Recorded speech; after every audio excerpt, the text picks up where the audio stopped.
In South Africa, in the time of colonial conquest, a group of paler-skinned compatriots embarked on an epic trek into the hinterland to escape newly introduced British anti-slavery laws. They were called voortrekkers, those who pull from the front. And on December the 16th, 1838, they defeated the mighty Zulu army in what became known as the Battle of Blood River. Before the battle, the voortrekkers promised God that should they win, defeat the Zulus, that day would be commemorated for eternity. In a sense, they believed that they won that famous victory because God was on their side. From there, it was a short step to claiming God exclusively for themselves.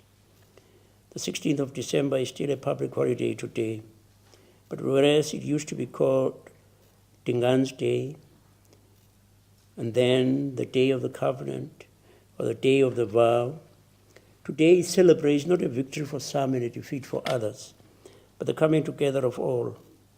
After our first democratic elections, we changed the name of that public holiday to Reconciliation Day. In the past, members of the Afrikaner flock gathered on this day to celebrate their military supremacy and their God at iconic Afrikaner heritage sites.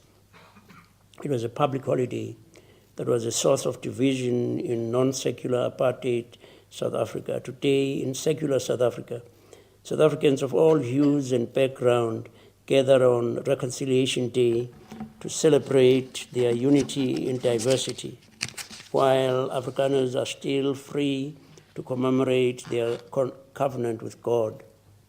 One people, many strands of thought, each with the right of expression. In the past, state events were always preceded by Christian prayer. Today, prayers take cognizance of the fact that not all of us are adherents of one faith. As a country, we have evolved in so many different ways, not least in our tolerance and respect for others, and in our knowledge that the whole is much, much bigger than the sum of its constituent parts.